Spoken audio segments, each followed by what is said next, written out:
हमारी जिंदगी किस तरह बदली मैं आपको मुख्तसर बतलाना चाहता हूं।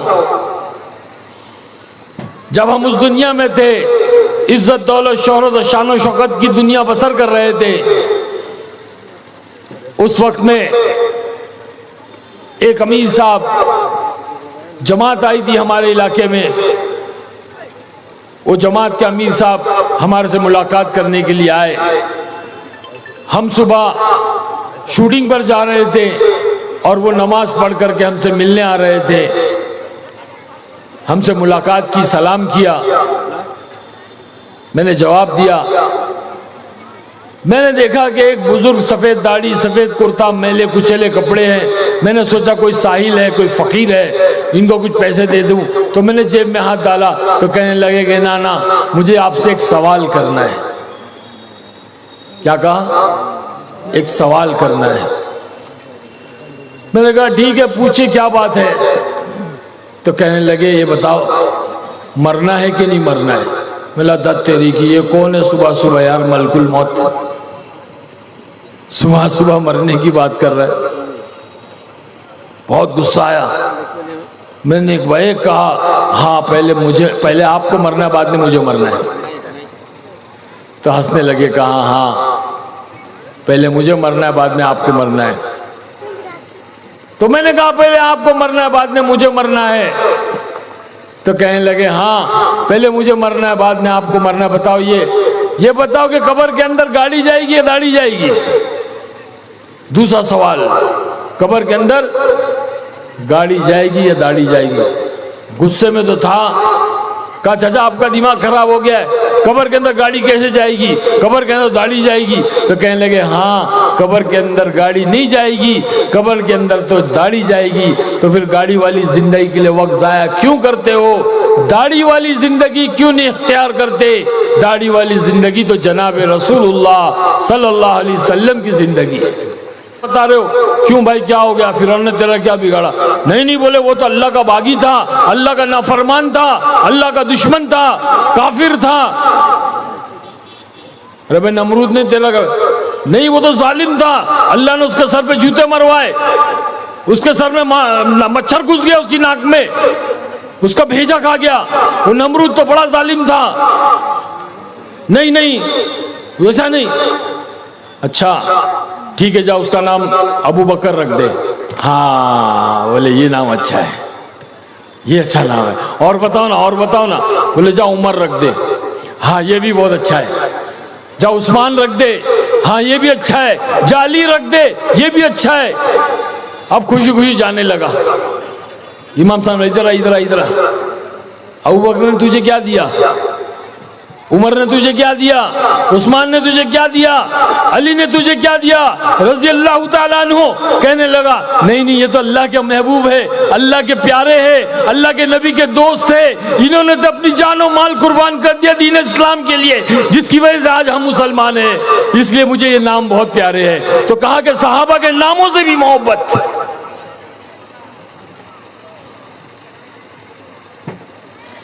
आज मेरे दोस्तों, सहाबा की जिंदगी के अंदर दीन था, दीन। उन्होंने अपनी जिंदगी को संवारने की मेहनत की थी। और किसकी सोबत में की थी? सरकार दो आलम सल्लल्लाहु अलैहि वसल्लम की सोबत में की थी। सहाबा बने।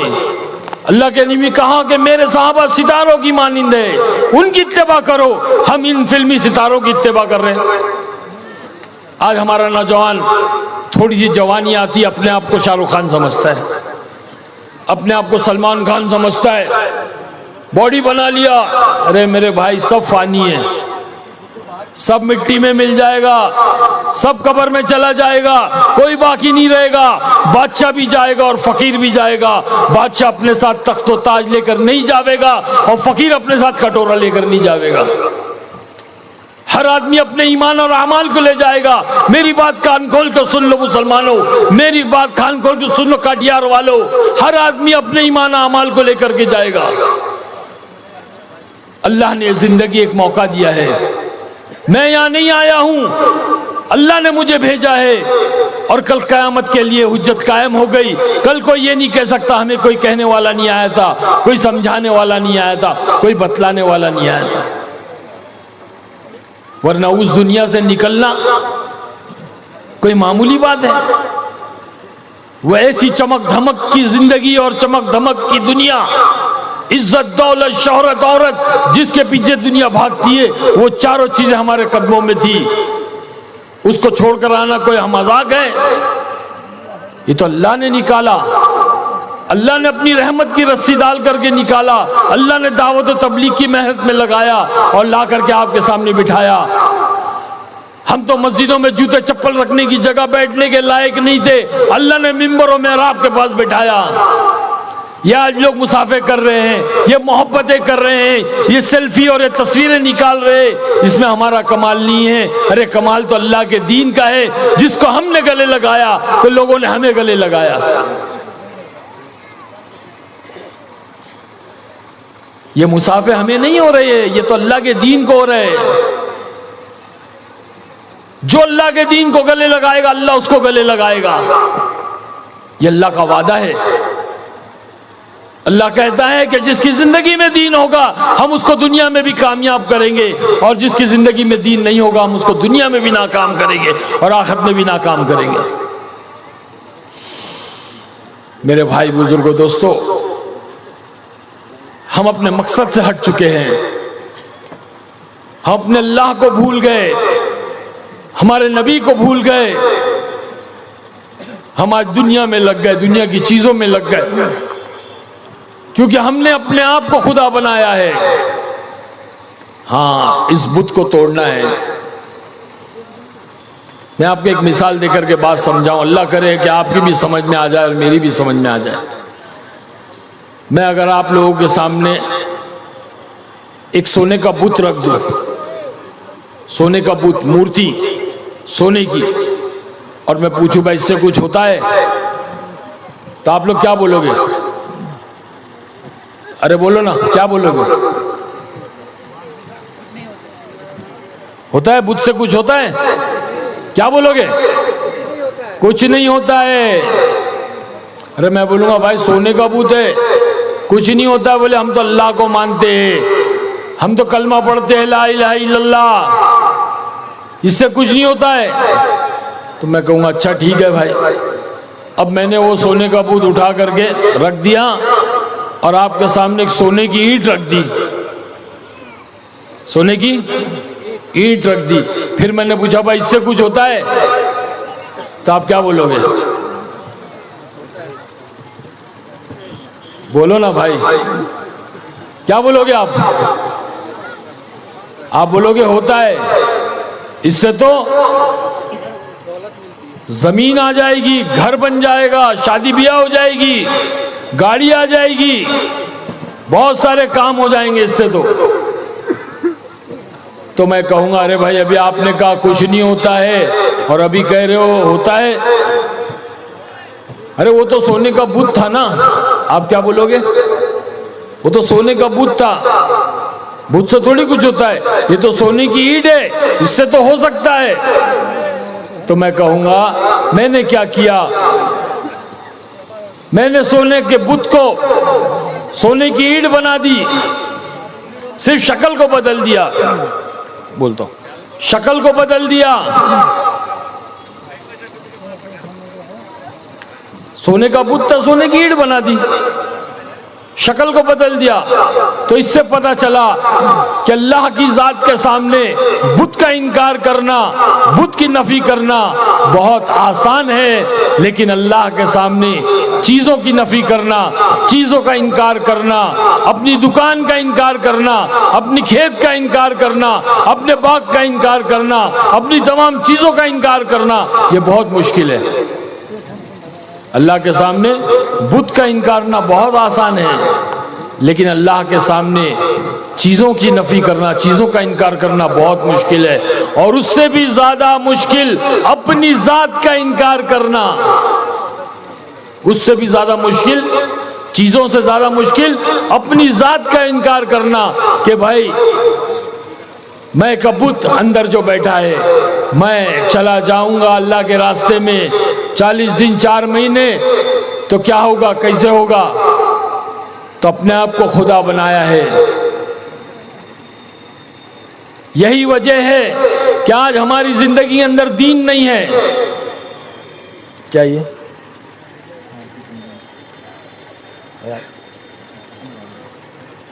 तो भाई हमारा भी यही हाल था। हम कोई दूध के धुले हुए नहीं है, कोई वली अल्लाह नहीं है। अल्लाह के रास्ते में चलते रहते हैं, दीन सीखते रहते हैं, दीन सीखने के लिए जद्दोजहद करते रहते हैं, दावत और तबलीग की मेहनत में लगे हुए रहते हैं। क्योंकि हमारी जिंदगी जो बदली है वो दावत और तबलीग की वजह से बदली है। जैसे मैंने बताया कि कुछ नहीं जाएगा साथ में, कब्र के अंदर हर कोई जाएगा, बादशाह भी जाएगा, फकीर भी जाएगा। हमारी जिंदगी किस तरह बदली मैं आपको मुख्तसर बतलाना चाहता हूं। जब हम उस दुनिया में थे, इज्जत दौलत शोहरत और शान शौकत की दुनिया बसर कर रहे थे, उस वक्त में एक अमीर साहब जमात आई थी हमारे इलाके में। वो जमात के अमीर साहब हमारे से मुलाकात करने के लिए आए। हम सुबह शूटिंग पर जा रहे थे और वो नमाज पढ़ करके हमसे मिलने आ रहे थे। हमसे मुलाकात की, सलाम किया, मैंने जवाब दिया। मैंने देखा कि एक बुजुर्ग सफ़ेद दाढ़ी, सफ़ेद कुर्ता, मैले कुचले कपड़े हैं। मैंने सोचा कोई साहिल है, कोई फ़कीर है, इनको कुछ पैसे दे दूं। तो मैंने जेब में हाथ डाला तो कहने लगे कि ना ना, मुझे आपसे एक सवाल करना है। क्या कहा? एक सवाल करना है। मैंने कहा ठीक है, पूछिए क्या बात है। तो कहने लगे ये बताओ मरना है कि नहीं मरना है। मिला दत्त तेरी की, ये कौन है सुबह सुबह यार, मलकुल मौत सुबह सुबह मरने की बात कर रहा है। बहुत गुस्सा आया। मैंने एक भाई कहा हाँ पहले आपको मरना है, बाद में मुझे मरना है। तो हंसने लगे, कहा हाँ पहले मुझे मरना है, बाद में आपको मरना है। मैंने तो ऐसे कहा जैसे कि मैं खुदा हूं, मैं जानता हूं किसको पहले मरना है। अरे कोरोना में हमने देखा, आपने भी देखा होगा कि दादा के कांधे पे पोते का जनाजा और बाप के कांधे पे बेटे का जनाजा। देखा कि नहीं देखा भाई? अरे बोलो ना, आप लोग क्या गूंगे हैं क्या भाई? बोलते क्यों नहीं? देखा है कि नहीं देखा है? हाँ ऐसा बोलो भाई। तकरीर बयान थोड़ी हो रहा है, मुज़ाकरा हो रहा है। एक फिक्रें आनी है अपने अंदर। तो मैंने कहा पहले आपको मरना है, बाद में मुझे मरना है।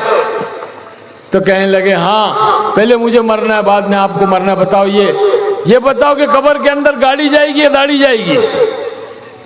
दूसरा सवाल, कब्र के अंदर गाड़ी जाएगी या दाढ़ी जाएगी? गुस्से में तो था, कहा चाचा आपका दिमाग खराब हो गया है, कब्र के अंदर गाड़ी कैसे जाएगी, कब्र के अंदर दाढ़ी जाएगी। तो कहने लगे हाँ कब्र के अंदर गाड़ी नहीं जाएगी, कब्र के अंदर तो दाढ़ी जाएगी। तो फिर गाड़ी वाली जिंदगी के लिए वक्त जाया क्यों करते हो? दाढ़ी वाली जिंदगी क्यों नहीं इख्तियार करते? दाढ़ी वाली जिंदगी तो जनाब रसूलुल्लाह सल्लल्लाहु अलैहि वसल्लम की जिंदगी है। बस ये कहकर सलाम करके चले गए। मेरे भाई बुजुर्गों दोस्तों, वो बात मेरे दिल पे ऐसी लगी कि बस दुनिया ही बदल गई। मैं सोच में पड़ गया ये दाढ़ी वाली जिंदगी क्या है जो रसूलुल्लाह सल्लल्लाहु अलैहि वसल्लम की जिंदगी है। मैं उस जिंदगी की तलाश में लग गया और तलाश करते करते यहाँ तक पहुँचा हूँ। अब ये इंतजार है कि कब ये दाढ़ी जो है कब्र के अंदर जाएगी। ये दाढ़ी की सुन्नत कोई मामूली सुन्नत नहीं है। जब आदमी मर जाता है, मुसलमान मर जाता है, तो ये सुन्नत कब्र के अंदर साथ में जाती है। सारी सुन्नतें, सारे अमाल, फरमाया कि जो है ये इसमें सबसे अहम चीज है। मेरे भाई बुजुर्गों दोस्तों, रात को एक जमात आई, दूसरी कुछ दिनों के बाद वो इंग्लैंड से जमात आई थी।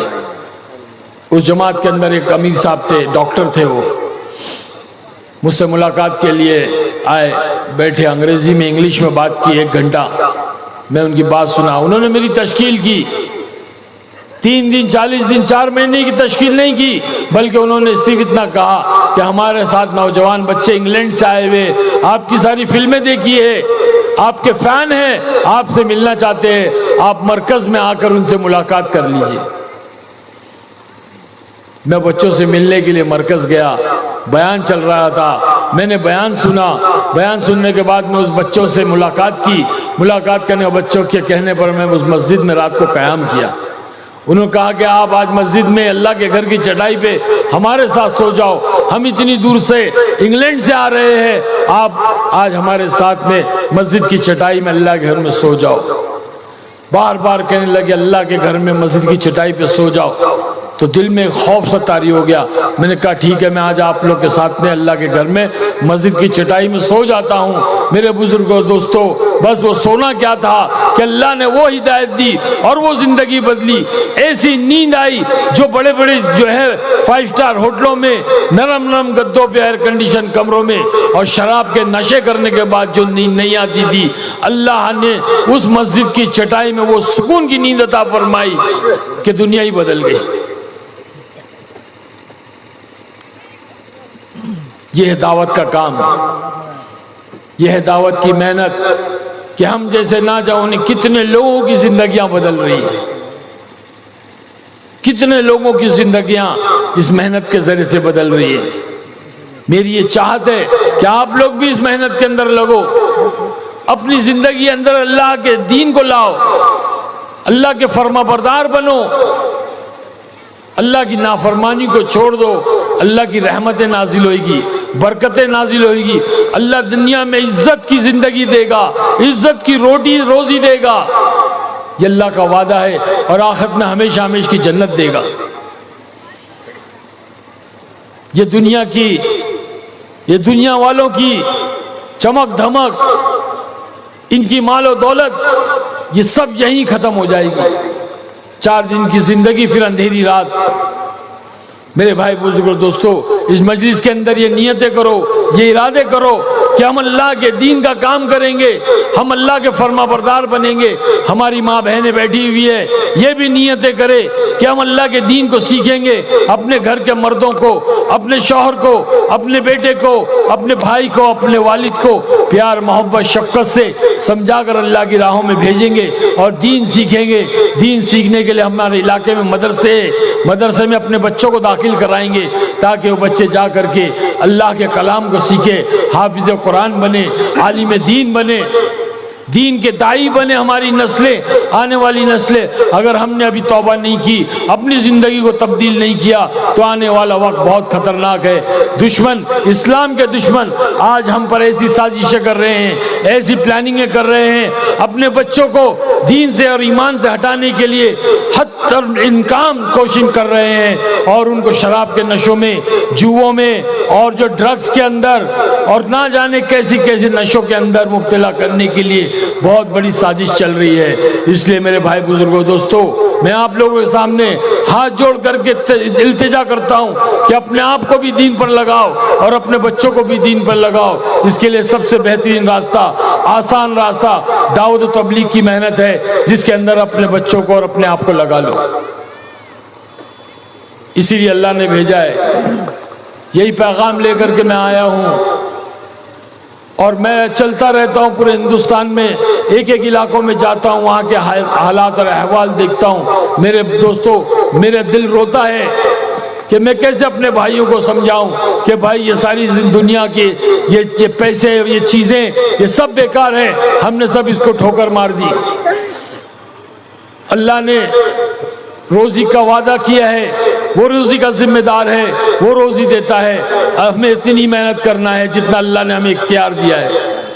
अल्लाह का मुनादी पुकारे तो फौरन मस्जिद में आदमी चला जावे। हाँ, अल्लाह ने हमको इख्तियार इतना दिया कि हम 1 पैर उठा सकते, 2 पैर नहीं उठा सकते। हम 2 पैर उठा रहे हैं, जिसकी वजह से हम गिर जा रहे हैं, हमारी कमर टूट जा रही है, हमारी हड्डियां टूट जा रही है। अल्लाह ने 1 पैर उठाने का इख्तियार दिया है, बस 1 पैर उठाओ। इतनी मेहनत करो कि जितनी जरूरत है। ज्यादा मेहनत करने से रोजी नहीं बढ़ जाएगी, कम मेहनत पर भी अल्लाह ज्यादा रोजी देता है और ज्यादा मेहनत करने वालों को कम रोजी देता है। ये अल्लाह का निजाम है। अल्लाह जिसको चाहता है उसको उतनी देता है। अल्लाह अमाल की बुनियाद पे देता है, क्योंकि अल्लाह ने लफ्ज़ अमाल के अंदर माल को छुपा के रखा है।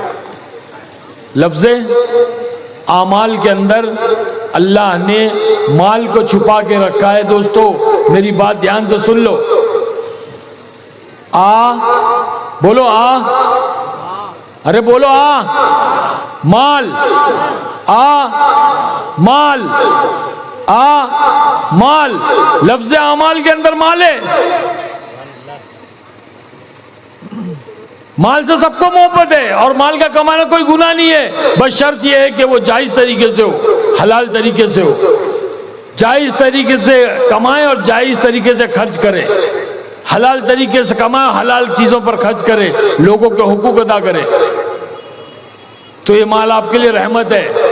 अगर आप ऐसा नहीं करते हो तो ये माल आजाब है, इसका हिसाब होगा। तो लफ्ज़ अमाल के अंदर माल को छुपा रखा है। और सबसे बड़ा अमाल क्या है? नमाज, जिसको आज मुसलमान छोड़ रहा है। तुम नमाज नहीं पढ़ रहे हो, तुम अमाल नहीं करते, तो माल कहां से आएगा? अमाल तो हुआ ही नहीं ना, इधर अब जामाल हो रहा है। जामाल, हम अमाल को छोड़ के जामाल में लग गए, तो सारा माल जा रहा है। कहां जा रहा है? हाँ, फैशन में जा रहा है, इंजेक्शन में जा रहा है, मेडिसिन में जा रहा है, ऑपरेशन में जा रहा है, सेलिब्रेशन में जा रहा है, डेकोरेशन में जा रहा है, फ्रस्ट्रेशन में जा रहा है। समझ रहे भाई? तो माल यहां जा रहा है। जितने भी शहने टेंशन में जा रहा है। देखो आप गिनो, इंजेक्शन, ऑपरेशन, सेलिब्रेशन, डेकोरेशन, ये सब इसमें जा रहा है माल। फैशन, इसीलिए चाहते हैं कि अपने माल को सही जगह लगाओ। जो बाकी रहेगा वो जहां आप लगाओगे अल्लाह के घर के लिए, मदरसों में, दीनी कामों में जब आप लगाओगे, ये बाकी रहेगा। कल अल्लाह पाक इसका बदला गिन गिन करके देगा। और 1 रुपए पे अल्लाह 7 लाख देगा और बेहिसाब देगा। अभी जिस तरह आप लोगों ने इतना पैसा दिया, माशाअल्लाह, अल्लाह बेइंतहा कबूल फरमाए। और किसी का दिल चाहे तो दे, इंशाअल्लाह लेंगे। और थोड़ी देर के बाद में दुआ करेंगे ताकि अल्लाह पाक मुझे भी इसका जरा सवाब दे। कोई दे इसके अंदर अभी और पैसा, अगर कोई देना चाहता है तो। ये अल्लाह के घर के लिए है। कोई देने वाला भाई? मेरे हाथ में दे दे और मुझसे मुसाफा कर ले। आ जाओ। कहाँ पे लेंगे भाई? दे दो, मुसाफा कर लो, दुआ कर लेंगे इंशाअल्लाह।